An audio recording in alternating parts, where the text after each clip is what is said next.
अरे सुनती हो जमुना, मैं काम पर जा रहा हूँ, कोई चीज लानी हो तो बता दो भाई।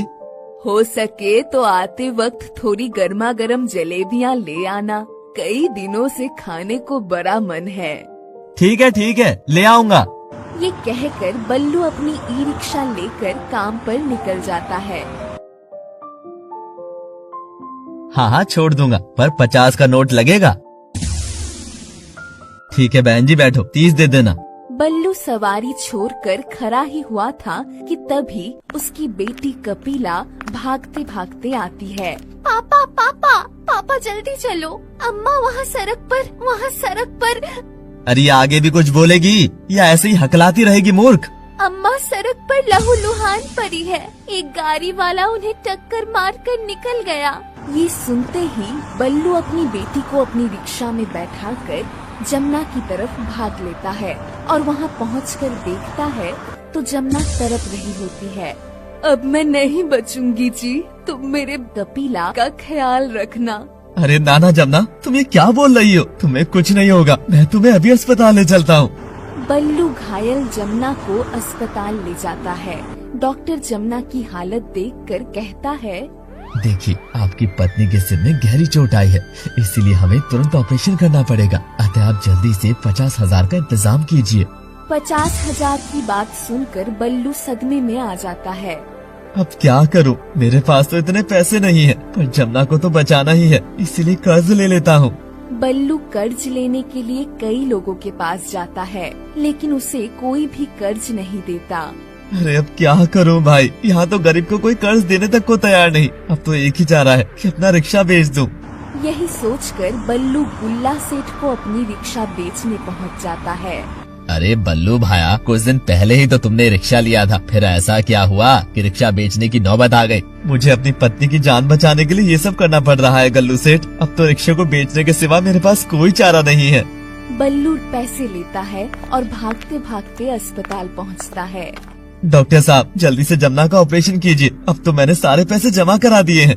आप अब देर मत कीजिए, जल्दी से दवाइयाँ ले आइए, तब तक हम ऑपरेशन की तैयारी करते हैं। डॉक्टर के ये कहते ही बल्लू दवाइयाँ लाने के लिए भाग लेता है। ये रही आपकी दवाइयाँ, 2090 रुपए दे दो। पर मेरे पास तो सिर्फ 2000 रुपए है भाई, 90 रुपए मैं बाद में दे जाऊंगा। ये सुनकर ऋषभ कहता है, देखिए मैं कोई खैरात बांटने के लिए दुकान नहीं चलाता हूँ, पैसा हो तो दवाइयाँ लो वरना चलते बनो। मेरी पत्नी का जल्दी ऑपरेशन नहीं हुआ तो वो मर जाएगी भाई, इसीलिए हम पर दया करो प्लीज। अगर मैं ऐसे ही दया करने लगा तो मैं कमाऊंगा क्या? दवाइयाँ नहीं मिलेंगी, चल दफा हो। समय पर दवा ना मिल पाने के कारण जमुना का ऑपरेशन नहीं हो पाता और वो मर जाती है। अरे जमुना तो हमें छोड़कर चली गई, अब हम तेरे बगैर कैसे जी पाएंगे? बेटी कपिला को तो देखो कैसे रो रही है बेचारी।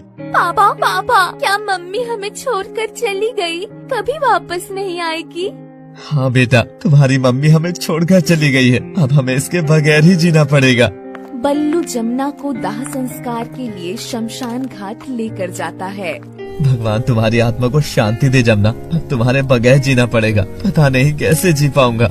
जमुना के मरने के बाद बल्लू अपनी बेटी कपिला के साथ दुखी मन से जीने लगता है और वो साइकिल रिक्शा चलाकर गुजारा करता है। पता नहीं क्या क्या सपने देखे थे, सब टूट गए। मन तो करता है कि मैं जमुना के पास चला जाऊं, पर अपने कर्तव्यों में बंधे होने के कारण मैं ये भी तो नहीं कर सकता। कहते हैं कि जो दूसरों के साथ बुरा करता है, ईश्वर उसके साथ कभी भला नहीं करता। ऋषभ दवाई वाला एक दिन घर जाता है तो उसका एक लौता बेटा बद्री बेहोश पड़ा मिलता है। बद्री उठो बेटा, बद्री तुम्हें क्या हो गया मेरे बेटे, तुम बोलते क्यों नहीं? ऋषभ तुरंत एम्बुलेंस बुलाता है और बद्री को अस्पताल लेकर जाता है। अस्पताल में डॉक्टर बद्री की जांच करते हैं। बात तो बड़ी हैरान करने वाली है मिस्टर ऋषभ, आपके बेटे को ब्रेन कैंसर है, इसलिए इसके इलाज पर बहुत खर्चा आएगा। और क्या डॉक्टर, और उसके बाद भी इसका बचना भगवान के ही हाथ में है। ये सुनकर ऋषभ को बहुत दुख होता है और वो भगवान का स्मरण करते हुए कहता है, हे भगवान मेरे बेटे की रक्षा करो, बद्री मेरा इकलौता बेटा है, मैं इसके बिना जी नहीं पाऊंगा। बद्री का इलाज कराने में ऋषभ की दवाइयों की दुकान बिक जाती है और उसके पास जमा पूंजी सब खर्च हो जाता है। एक दिन ऋषभ डॉक्टर से कहता है, डॉक्टर साहब, अब तो बद्री खतरे से बाहर है ना? ये लग तो ठीक ठाक रहा है। क्यों बेटा बद्री, कैसी तबीयत है अब मैं ठीक हूँ पापा। एक दिन ऋषभ अस्पताल आता है तो अचानक ही उसके बेटे की तबीयत खराब हो जाती है। डॉक्टर ऋषभ से कहता है, देखिए, जितना जल्दी हो सके दवाइयाँ ले आइए। अगर देर की तो बहुत देर हो सकती है। ये सुनकर ऋषभ घबरा जाता है और दवाइयाँ लाने के लिए दौड़ पड़ता है। देखिए, पूरे 2090 रुपए दीजिए, कम से काम नहीं चलेगा। भाई 90 रुपए ही तो कम है, मुझ पर दया करो। अगर दवाइयाँ नहीं मिली तो मेरा बेटा मर जाएगा। तो इसमें मैं क्या कर सकता हूँ? मैं आपके बेटे की जान बचाने के लिए अपना नुकसान तो नहीं कर सकता ना। दवा विक्रेता की ये बात सुनकर ऋषभ सोचने लगता है, कल तक मैं भी इसकी तरह पैसे का लालची था और किसी की गरीबी नहीं समझता था, पर क्या हाथ लगा, सब कुछ चला गया और आज भिखारी की तरह मिन्नतें करने को मजबूर हूँ। इस तरह ऋषभ को अपनी भूल का एहसास होता है और वो रोने लगता है, मगर तभी पीछे से बल्लू की आवाज आती है। अरे ये लो 90 रुपए भाई, और इन्हें दवाइयाँ दे दो। दवाइयों के बिना इनके तो क्या, किसी के बेटे की भी जान नहीं जानी चाहिए, समझे? ऋषभ जब बल्लू को देखता है तो उसे वही दिन याद आता है जब उसने 90 रुपए के लिए बल्लू को दवाइयाँ देने से मना कर दिया था। ये याद आते ही ऋषभ बल्लू से माफी मांगने लगता है। मुझे माफ कर दो भाई, मैंने उस दिन आपके साथ बहुत बुरा किया, पर उस दिन मुझे ये नहीं पता था कि किसी की जान की कीमत क्या होती है। अरे अब छोड़ो इन बातों को, जल्दी से दवाइयाँ लेकर अस्पताल पहुँचो और अपने बेटे की जान बचाओ। इस तरह ऋषभ को इंसानियत का मूल्य समझ में आ जाता है और वो समझ जाता है कि धन के लालच में दूसरों की मजबूरी का फायदा उठाना घोर पाप है।